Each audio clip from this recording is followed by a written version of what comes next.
Good morning everyone. कैसे आप सभी? आप देख रहे हैं बीपीजी कॉमर्स सॉल्यूशन पे अकाउंटिंग क्लासेस।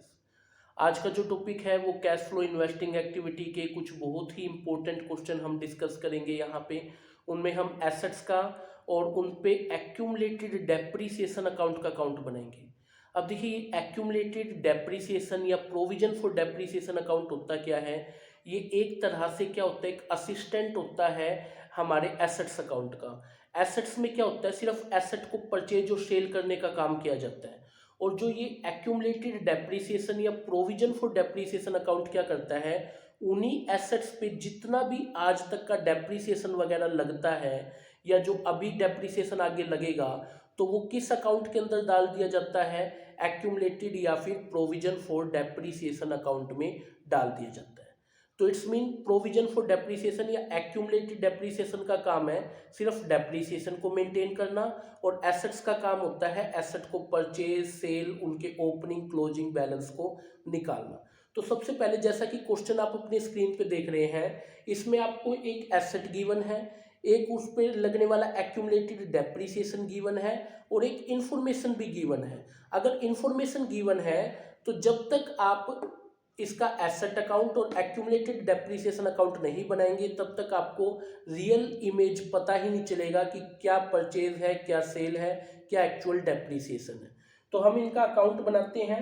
अब देखिए, सबसे पहले जो मशीन है, मशीन एसेट है, तो एसेट हमेशा डेबिट से शुरुआत होगी। तो to balance brought down 5 lakh rupees debit में आ गया। अब इसके बाद में 6 लाख रुपीज क्लोजिंग बैलेंस है, तो क्लोजिंग बैलेंस हमेशा क्रेडिट साइड में आता है, और ये कितने रुपए का है? 6 लाख रुपीज का है, यहाँ पे लिख लीजिए। अब एक्यूमुलेटेड डेप्रिसिएशन एक लाइबिलिटी होती है, और लाइबिलिटी हमेशा क्रेडिट से शुरुआत होती है।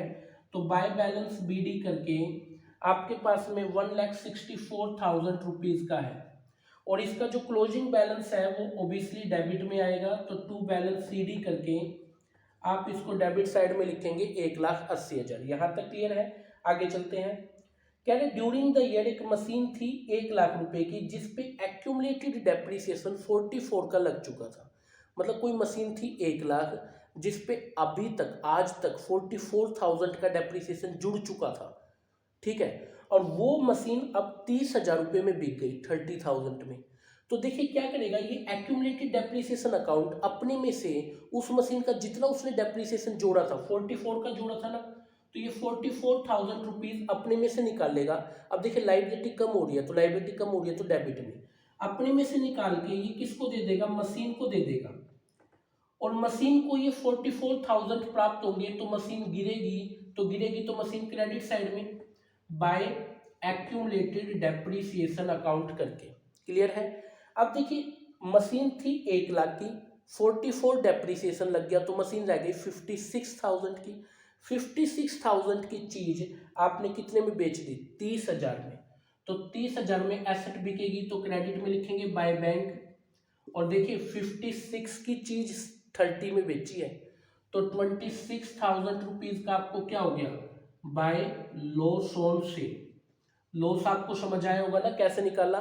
1 लाख की मशीन थी, 44 का डेप्रिसिएशन, मशीन रह गई 56 की चीज बिकी 30 में, तो 26 का क्या हो गया? लॉस। क्लियर है? आप बस टोटल कर लीजिए। आप इस तरफ का जब टोटल करेंगे तो आपके पास में ये 7 लाख रुपीज जो है वो बनता है। क्लियर है?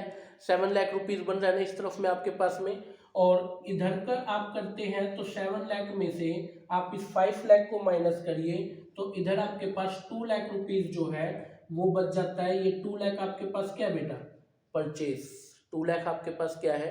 परचेज है। क्लियर है? तो और इधर का आप टोटल करिए, ये आपके पास बन गया 1,24,000।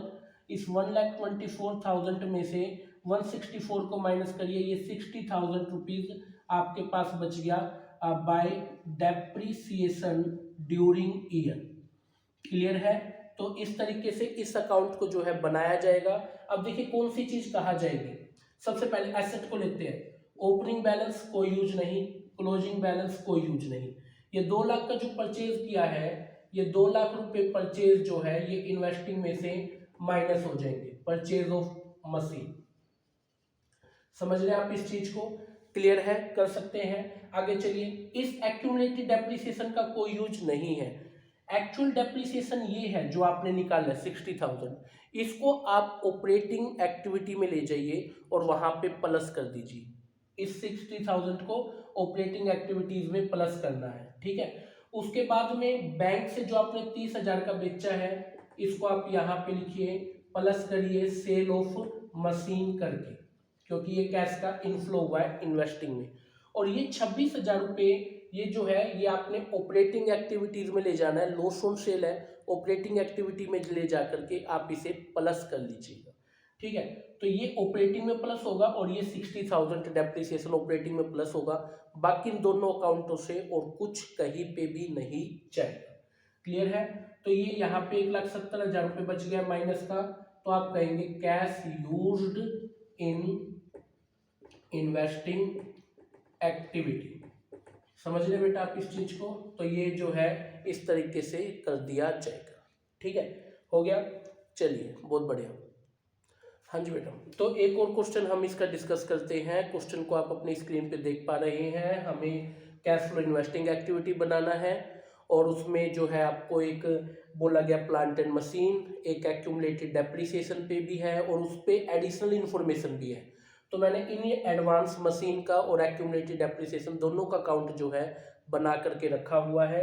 और इन्होंने जो है एक पेटेंट दे रखा, पेटेंट पे भी एक बात बोल रखी है एडिशनल इन्फॉर्मेशन में, आप चेक कर पा रहे होंगे। तो हमें पेटेंट का अकाउंट भी जो है बनाना पड़ेगा। याद रखिएगा, जिस भी एसेट पे एक भी इंफॉर्मेशन है तो उसका अकाउंट बनाओ, तभी रियल इमेज जो है वो क्लियर होगी। गुडविल के बारे में कुछ नहीं बोल रहा है तो उसका अकाउंट नहीं बनाना, उसका डायरेक्ट ट्रीटमेंट हम करेंगे। तो चलिए प्लांट मशीनरी से शुरुआत करते हैं। तो अकाउंट तो हमें बनाना ही है। ओपनिंग बैलेंस है 3 लाख रुपए का और क्लोजिंग है 3,20,000। तो 3 लाख रुपए डेबिट में, टू बैलेंस बीडी क्योंकि एसेट है, और एसेट का क्लोजिंग बैलेंस हमेशा क्रेडिट में आता है 3,20,000 रुपए का। डाल दिया आपने इस चीज को। चलिए, एक्यूमुलेटेड डेप्रिसिएशन जो है इसका ओपनिंग बैलेंस जो है वो आपके पास है 90,000 और ये लाइबिलिटी है। लाइबिलिटी हमेशा क्रेडिट से शुरुआत होगी बाय बैलेंस बीडी। और जो है इसका क्लोजिंग बैलेंस है 1 लाख रुपए, 1 लाख रुपए डेबिट में आ जाएगा। तो यहाँ पे डेबिट साइड में जो है वो आप लोग लिखेंगे इसका बैलेंस 1 लाख रुपए टू बैलेंस सीडी करके। क्लियर है। आगे चलिए, आगे क्वेश्चन में कहता है कि एक डेप्रिसिएशन प्लांट मशीन पे चार्ज किया है 36,000। इसका मतलब ये कह रहा है इस साल का डेप्रिसिएशन प्लांट पे कितना चार्ज करना है, 36,000। तो हमें ये वाली इमेज पता चल गई, क्योंकि 36,000 चार्ज करेंगे तो इस साल का डेप्रिसिएशन है और इस साल का डेप्रिसिएशन एक्यूमुलेट को बढ़ाएगा। तो यहाँ लिखेंगे by profit and loss depreciation during year. Clear है। तो अब इधर का टोटल कर लीजिए, ये 1,26,000 रुपये आपके पास बना।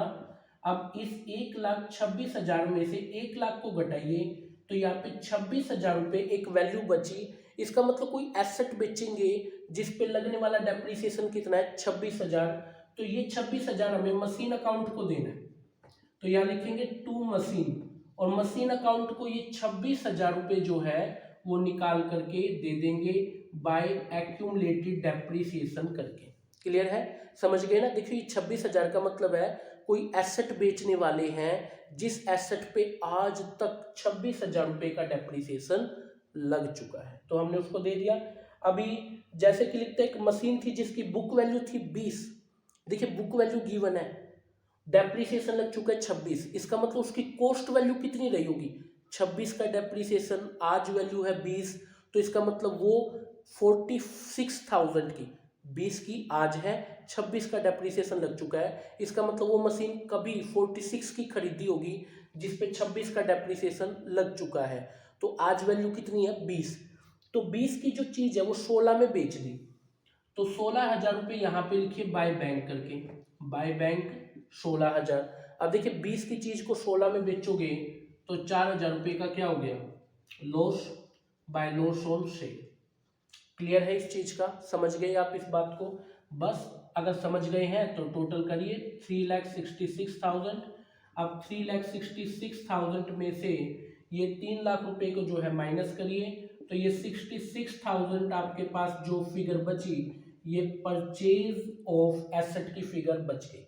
अब देखिए मशीन और एक्यूमुलेटेड दोनों पूरे हो गए हैं, कौन सी चीज कहा जाएगी, ओपनिंग बैलेंस कोई यूज नहीं, 66,000 का परचेज किया है, ये यहाँ पे जाके माइनस कर दीजिए, परचेज ऑफ प्लांट, क्लियर है, ये इसको माइनस करिए। इस एक्यूमुलेटेड डेप्रिसिएशन का कोई यूज नहीं होता है, 16,000 जो आपने बैंक के थ्रू बेचा है, आप इसको यहाँ पे ऐड करिए, सेल ऑफ प्लांट, क्लियर है, समझ रहे हैं। और ये जो आपके पास लॉस हुआ है 4,000 रुपये, ये ऑपरेटिंग में जाकर के आपने प्लस करना है, क्लोजिंग बैलेंस का कोई यूज नहीं है, एक्यूमुलेटेड डेप्रिसिएशन में ओपनिंग बैलेंस कोई यूज नहीं, क्लोजिंग कोई यूज नहीं, इस मशीन पे लगने वाले डेप्रिसिएशन का कोई यूज नहीं। ये जो 36,000 रुपये है इसको ऑपरेटिंग में ले जाइए, इसको प्लस करिए, ये है आपका एक्चुअल डेप्रिसिएशन, क्लियर है, कर सकते हैं। चलिए उसके बाद पेटेंट बोल रखा है, पेटेंट पे एक बात है तो हमें अकाउंट बनाना होगा। इसका ओपनिंग बैलेंस पेटेंट का है 2,60,000, तो डेबिट में लिखेंगे 2,60,000, टू बैलेंस बीडी करके, क्लियर है। और इसका क्लोजिंग बैलेंस जो है वो 1,40,000 है, क्रेडिट में लिखेंगे 1,40,000, बाय बैलेंस सीडी करके। चलिए अब ये कह रहे कि पेटेंट था जिसकी बुक वैल्यू थी 80, 1,10 में बेच दिया, तो 1,10,000 रुपये क्रेडिट में आ जाएगा, बाय बैंक करके आपने बेचा है। अब 1,80 का पेटेंट 1,10 में बेच दिया तो 30,000 रुपये का लॉस हो गया पेटेंट पे, तो ये 30,000 रुपये डेबिट में लिखेंगे, लॉस ऑन सेल, क्लियर है, कर सकते हैं आप लोग इस चीज को। तो अब देखिए इधर का टोटल हुआ 2,90,000 और इधर का टोटल भी 290,000 करना है। अब 290 में से अगर आप इन दोनों को घटाते हैं तो ये आपके पास बचे 2,50,000 माइनस करने हैं, तो यहाँ पे 40,000 बचा। अब आप लोग कहेंगे कि सर अगर डेबिट में बचता था तो आप परचेज लिखते थे, तो क्रेडिट में बचा तो सेल लिखें, नहीं लिखना बेटा, क्योंकि सेल की वैल्यू तो गिवन है, सेल तो आपने कर रखा है। तो ये जो 40,000 आपके पास बचा ना, तो ये माना जाएगा राइट ऑफ हो गया, मतलब कि ये प्लांट आपका क्या हो गया बेटा, राइट ऑफ हो गया है इतना, ठीक है, राइट ऑफ कह सकते हैं, या फिर आप कह सकते हैं पेटेंट जो है वो आपके क्या हो गए, अमोरेटाइज हो गए। अमोरेटाइज क्या होता है, इंटेंजिबल एसेट पे जब डेप्रिसिएशन लगता है उसको अमोरेटाइजेशन बोलते हैं। तो ये 40,000 वो हो गया है, क्लियर है। अब देखिए क्या चीज कहाँ डालेंगे, ओपनिंग बैलेंस का कोई यूज नहीं, 30,000 रुपये का जो लॉस है इसको ले जाओ ऑपरेटिंग में ले जाके प्लस कर देना, ठीक है। इस 1,10,000 रुपये को आप यहाँ पे लिख लीजिए, 1,10,000 आपने बेचा है ना, प्लस करिए सेल ऑफ पेटेंट करके, ठीक है। ये राइट ऑफ को 40,000 रुपये को ले जाओ भाई अपना उठा करके, कहाँ पे, ये 40,000 रुपये लेके जाना है आपने, ऑपरेटिंग में ले जाना है, और ऑपरेटिंग में ले जाकर इसको प्लस कर लीजिएगा, क्लोजिंग बैलेंस का कोई यूज नहीं है, क्लियर है। अब गुडविल जो है वो ओपनिंग है 80, क्लोजिंग है 1,00,000, तो 20,000 बढ़ गई है, तो बढ़ना गुडविल का परचेज माना जाएगा, परचेज जो है वो यहाँ से माइनस किया जाएगा कि परचेज ऑफ गुडविल, क्लियर है, समझ गए आप इस चीज को। तो बस अब आप इसका टोटल कर लीजिएगा, तो जो टोटल है वो आपके पास में जो है 40,000 रुपीज का, 40,000 रुपीज का जो टोटल है वो आपके पास आ रहा है, और ये आप लोग लिखेंगे कि कैश फ्रॉम इन्वेस्टिंग एक्टिविटी, ठीक है। तो इस तरीके से जो है इसको आपने कंप्लीट कर लेना है, क्लियर है बेटा, बड़ा इंपॉर्टेंट क्वेश्चन था। अब आप इन क्वेश्चन की प्रैक्टिस करिएगा, कोई डाउट आए आपका इन्वेस्टिंग एक्टिविटी से तो मेरे पास जो है कमेंट बॉक्स में सेंड कर दीजिएगा। टेक केयर बेटा, आज के लिए सभी को बाय।